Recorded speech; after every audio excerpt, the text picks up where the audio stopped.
식물을 좋아하는 사람이라면 누구나 한 번쯤 살고 있는 집을 그리고 방을 초록으로 물들이는 꿈을 꾸곤 합니다. 일상에 치여 지친 몸을 이끌고 휴식하기에는 초록으로 물든 방만큼 좋은 것도 없으니까요. 나만의 공간을 초록으로 물들이는 가장 쉬운 방법 중 하나는 바로 집 한켠에 수초 어항을 두는 것입니다. 형형색색 수초로 물든 어항에 물고기들이 헤엄치는 자태는 보는 이로 하여금 시간 가는 줄 모르게 만들어줍니다. 하지만 큰 마음 먹고 내 돈 들여 구매한 어항이 집에 미관을 해친다면 어떠시겠습니까? 지난번 영상에서는 무한수 무여가 수조, 일명 무무항에 대해 다뤘는데요. 오늘 영상에서는 조금 더 깊이 있게 다룬과 동시에 해결되지 않는 논제, 무한수 무여가 시스템의 이론적 메커니즘에 대해 말해보려고 합니다.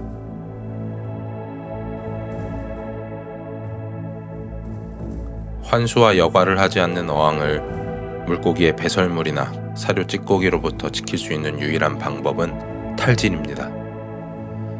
어항 내에서 분해되고 남은 질산염을 제거한다는 뜻인데요. 탈질은 크게 두 가지 방법으로 나뉩니다. 혐기균에 의한 탈질, 식물에 의한 탈질. 가장 먼저 혐기균에 의한 탈질을 알아보겠습니다. 그림을 보면 알 수 있지만 바닥재에 산소가 침투할 수 없는 무산소 공간을 만들고 그곳에서 산소를 싫어하는 혐기성 세균을 번식시킵니다. 이 혐기성 세균들은 질산염을 분해하는 과정에서 산소 분자를 하나씩 떼어 먹고는 최종적으로 질소가스만을 남겨놓습니다. 이 질소가스가 수조 내에서 기포로 바뀌어 외부로 방출되는 거죠. 다음은 식물에 의한 탈질입니다. 수생식물은 대기 중의 산소를 뿌리 끝까지 전달하기 위해 내부에 통기 조직이라는 빈 공간을 가지고 있습니다. 잎에서 광합성을 통해 만들어지거나 기공을 통해 들어온 산소가 이 통기 조직을 타고 뿌리까지 내려갑니다. 뿌리 끝단에 도달한 산소 중 일부는 뿌리 세포의 호흡에 쓰이지만 나머지는 뿌리 조직 밖으로 확산되어 산소 네트워크를 형성하는데 이를 방사형 산소 손실이라고 합니다. 이 과정에서 식물의 뿌리는 뿌리 주변의 토양에 산소를 공급함으로써 혐기화를 방지하고 세력을 넓혀 수조 내의 질소 화합물을 제거하게 됩니다. 하지만 이상합니다. 모 업체에서는 성장이 빠른 수초를 통한 수질 정화와 혐기균에 의한 탈질, 이 두 가지가 무무항의 운영 원리라고 설명합니다. 서로 공존할 수 없는 두 가지가 상충하고 있습니다.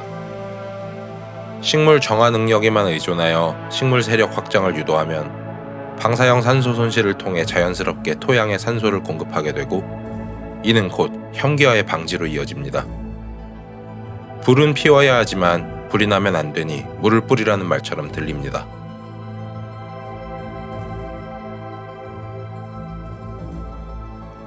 어항에 식물이 무성하게 자라면 질소 노폐물은 박테리아에 의해 분해되기 전에 식물에게 흡수됩니다. 수초는 질산염보다는 암모늄을 흡수하는 게 에너지 소비량이 적습니다. 따라서 무무항에는 성장이 빠른 수초를 심어 박테리아들이 탈질을 하기 전에 잎과 뿌리로 질소 화합물을 흡수하게 됩니다.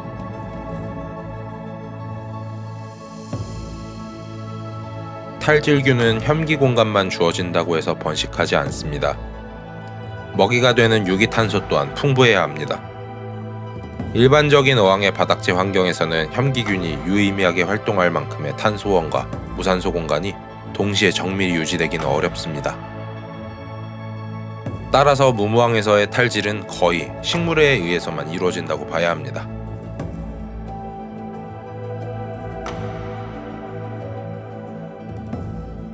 우리가 어항에서 사용하는 일반적인 입자의 모래는 소일이나 자갈에 비해 혐기화가 올 확률이 높습니다. 대략 5cm 이상 쌓인 바닥재에선 하층부까지 대류 현상이 일어나지 않습니다. 모래의 공극이 작아 산소가 침투하지 못하므로 점점 산소가 고갈됩니다.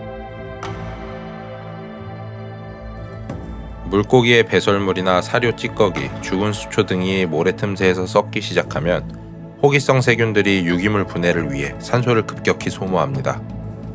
소모 속도보다 보충 속도가 빠르면 현기화가 이루어집니다. 수조 내에 흐름이 없으면 모래 표면에 슬러지막이 형성되며 모래가 경화되어 현기화를 가속합니다.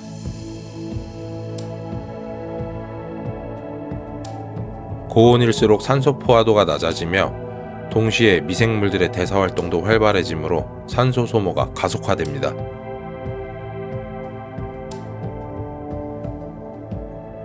자베르 시스템은 아주 오래전 해수왕 운영 시스템 중에 하나입니다. 수조 바닥에 아무것도 없는 공간을 만들어주고 그 위에 10cm 이상의 모래를 깔아줍니다. 이렇게 되면 수조의 하단부에서는 현기균에 의한 탈질이 활발히 이루어집니다. 하지만 수조의 절반 가까이 쌓여있는 모래가 미간을 해치며 수조 내에 무언가 상황이 터져도 대응이 굉장히 느리고 물잡이 기간이 굉장히 길다는 단점이 있습니다.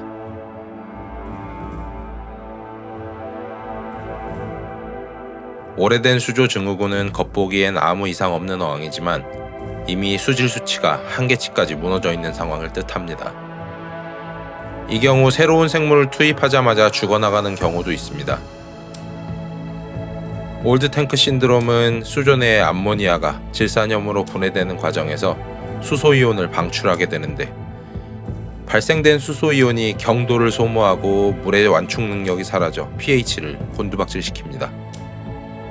또한 환수를 하지 않게 되면 질산염은 수백 ppm까지 쌓이며 생물이 소모하는 미량원소는 고갈되고 물 보충을 반복하는 과정에서 특정 성분만 농축됩니다.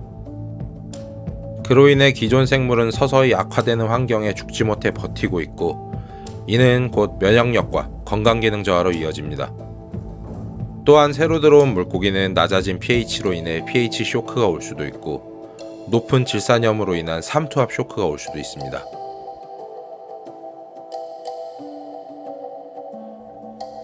무무항에서의 생물은 시간이 흐를수록 저산소 환경에 노출됩니다. 수면에 일렁임도 없고 유막은 잔뜩 껴있으니 기체 교환이 이루어지질 않아 외부의 산소 공급은 크게 이루어지지 않습니다. 이런 환경에 물의 순환까지 없으니 식물이 산소를 생성해도 산소가 멀리까지 퍼지질 않습니다. 게다가 야간에는 식물도 산소를 소비하죠.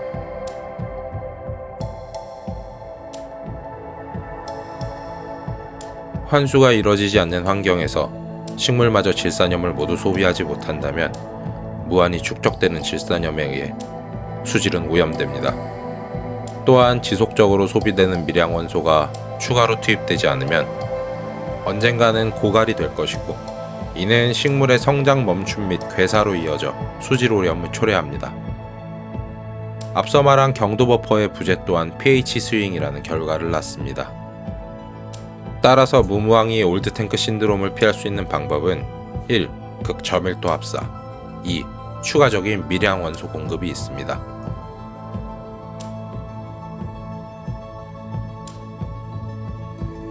현기균에 의한 탈질이던 식물에 의한 탈질이던 탈질 작용은 질산염을 가스로 날려보낼 수는 있지만 물의 산성화를 막을 수는 없습니다.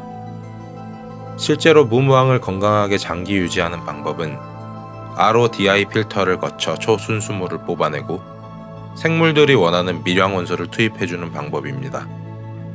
이는 경산호항을 운영하는 방식과 같습니다. 이렇게 되면 이론적으로는 장기 유지를 할 수 있겠으나 현실적으로는 각종 테스트 킷이나 모니터링 장치가 필요하므로 불가능한 얘기라고 생각됩니다.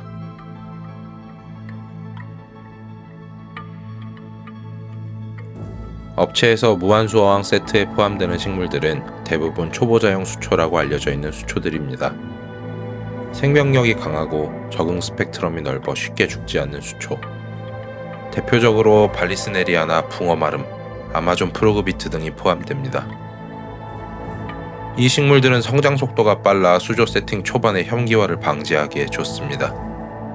따라서 성장이 느린 식물들은 무한수어항에서 살아갈 수 없습니다. 그렇다면 동물들은? 무무항 자체가 저산소 환경이 필연적이다 보니 산소가 희박한 환경에서 아가미가 아닌 라비린스 기관을 통해 수면 밖으로 호흡하는 베타, 구라미 등이 추천되며 고인물 환경에서 살아가는 송사리과의 동물들과 수류가 없는 곳에서 적은 대사량으로 살아남는 새우들을 추천하고 있습니다.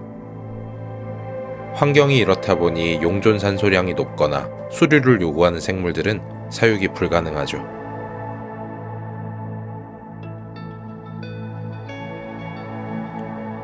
또한 잡힌물이라는 말도 안 되는 주장을 하고 있습니다. 박테리아 배양바닥제 혹은 축양바닥제까지는 어느 정도 말이 됩니다. 하지만 물에 떠다니는 박테리아는 극소량이며 대부분의 박테리아는 여과제나 바닥제의 군집을 이뤄 활착하며 살아갑니다. 박테리아가 수중에 떠다닌다는 말은 마치 공기 중에 쌀알이 떠다니니 숨만 쉬어도 배부를 것이라는 논리와 비슷합니다. 바닥제와 여과제라는 집이 없으면 박테리아도 집 없는 떠돌이 신세입니다. 무여가 어항이 절대 나쁘다는 말은 아닙니다. 적절한 환수를 통해 건강한 수조를 만들 수 있고 저 역시도 무여가 어항을 여럿 운영했습니다. 하지만 일부 판매업체와 동호인들이 로우테크 수조의 키트를 마련한 왈스타드 메소드에서 입맛에 맞는 것들만 차용해 입문자들을 현혹하고 있습니다. 우리가 꿈꾸던 초록빛 휴식이 자칫하면 생명에게는 고통이, 우리에겐 스트레스가 될 수 있습니다. 여가든 환수든 둘 중 하나만 해주면 물생활이 편해집니다. 여러분은 어떤 수조를 운영하시겠습니까?